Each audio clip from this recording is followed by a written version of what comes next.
I grew up understanding the children of the community are the children of the community. She could be the next president of the United States, and according to the latest polls, Kamala Harris is in front. You know, we have to stay woke. Like, everybody needs to be woke. And you can talk about if you're the wokest or woker, but just stay more woke than less woke. Yeah. As much as Kamala Harris tries her best to avoid hard-hitting interviews, she can't avoid giving answers like this to very simple questions. We really would love to know what your plan is to help lower the cost of living. Yeah, first of all, thank you both for being here. And yours is a story I hear around the country as I travel. And in terms of both rightly having the right to have aspirations and dreams and ambitions for your family, and working hard and finding that the American dream is, for this generation and so many recently, far more elusive than it's been. And we need to deal with that. And there are a number of ways. One is bringing down the cost of everyday necessities, including groceries. That's not really a clear plan. In fact, it sounds like there's no plan at all. But what about specific steps on the border? What would be specific steps to strengthening the border? So it's a wonderful and important question. You know, my background was as a prosecutor, and I was also the elected attorney general for 2 terms of a border state.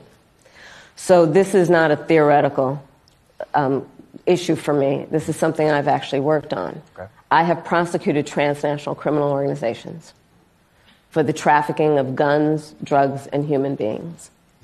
I take very seriously the importance of having a secure border and ensuring the safety of the American people. Again, no plan for the borders but something Kamala Harris does have, which she keeps using like it's a secret weapon, the range of accents she brings out for different people at different times, depending on who she's talking to. You better thank a union member for sick leave. You better thank a union member for paid leave. You better thank a union member for vacation time.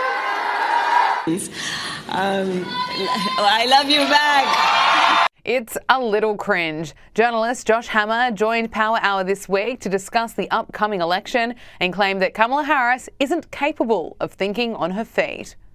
And I will tell you, I do believe that I offer a new generation of leadership for our country that is about, in particular, turning the page on an era that sadly has shown us attempts by some to incite fear, to create division in our country. Is she making any sense to you, Josh? No, that's a classic Kamala Harris word salad. You know, if I had a nickel every time she had one of those, then, you know, I would be a very, very wealthy man by now. Kamala Harris has still, to my knowledge, not done a single fully transparent interview with the American press corps. I mean, we are coming up now on 2 months after the bloodless coup of Joe Biden in late July, and she has literally not sat down. And the reason for that is fairly obvious, which is the fact that she is fully incapable of thinking on her feet. That was why in the last debate that we just saw against Donald Trump about a week ago or so, it feels like an eternity has passed because of the assassination attempt, but it was just over a week ago. But in that debate, we saw Kamala Harris in the opening call 20, 30 minutes. She was clearly just citing canned, pre-rehearsed lines that she had memorized herself. I mean, look, there's a lot to say about Kamala Harris. She's not exactly a public policy savant. I mean, she doesn't exactly know the finer X's and O's, the crossing of the T's, the dotting of the I's when it comes to economic policy or immigration policy or foreign policy. I mean, this is someone who, about a month after Vladimir Putin invaded Ukraine in February 2022, she had a press conference where she was trying to explain the war, and she said, well, here's what you need to know about the war. Russia is a big country that invaded Ukraine, which is a smaller country.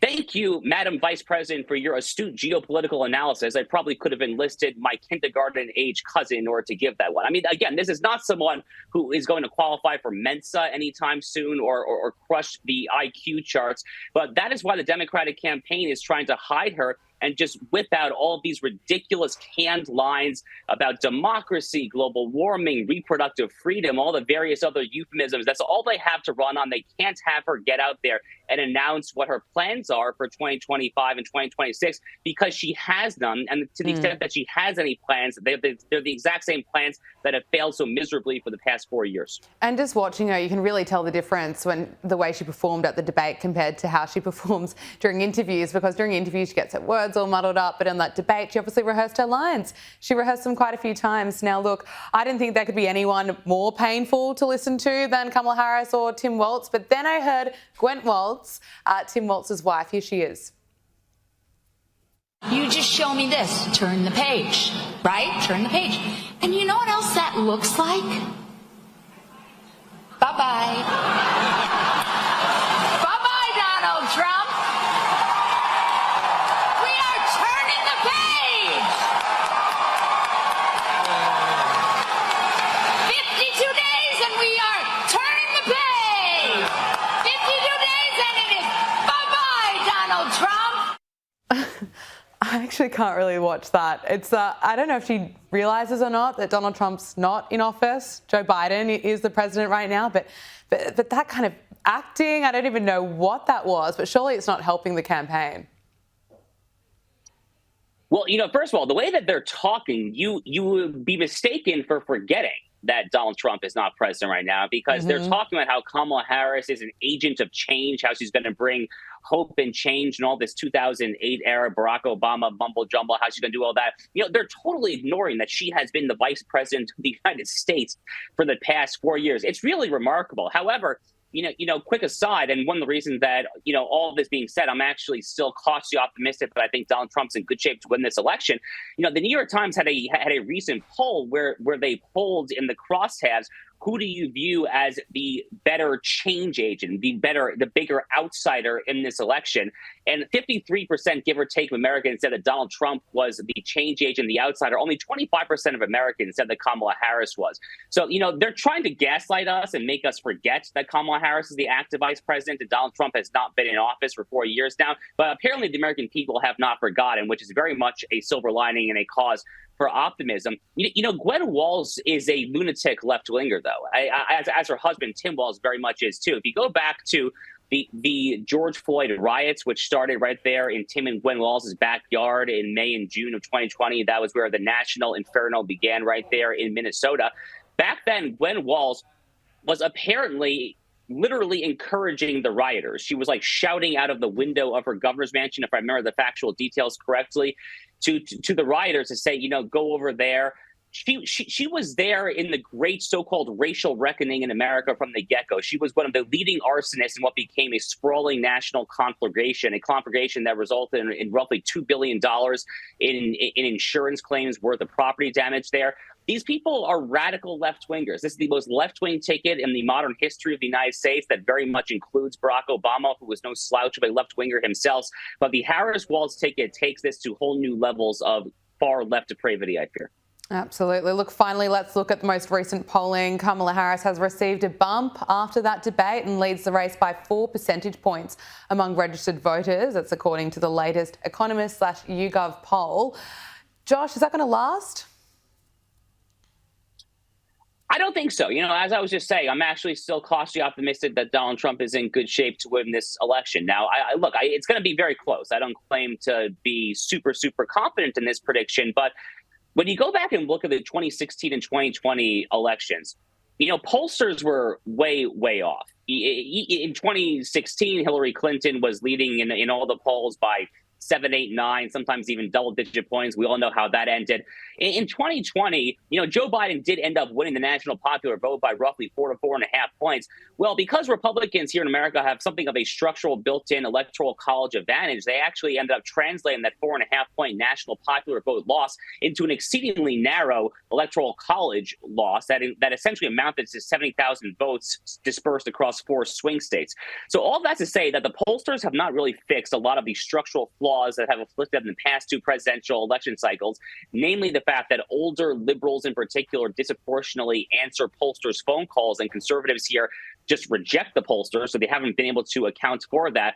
And second, when you actually look at the demographic crosstabs, I'm just not seeing how it actually adds up for the Democrats this go around. 18 to 29-year-old voters, Gen Z millennials, which are part of the post-2008, post-Barack Obama Democratic Party core coalition, they're breaking for Republicans at historically unprecedented rates in modern times. Trump is winning large numbers, relatively speaking, not in absolute terms, but relatively speaking, very large numbers of Black people, especially including young Black men here in the United States there.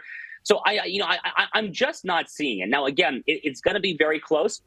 It shouldn't be close. Trump should be, wiping the floor with her, given this administration's performance over the past 4 years. So I wish it weren't this close. But I do think right now that Donald Trump is in better shape to win than he is in to not win. I mean, even if this poll is correct and that Kamala Harris is up, called 3 to 4 points nationally, Trump could easily still win an electoral college vote at that actual popular vote margin. But I think the national popular vote is going to end up being a lot closer than that.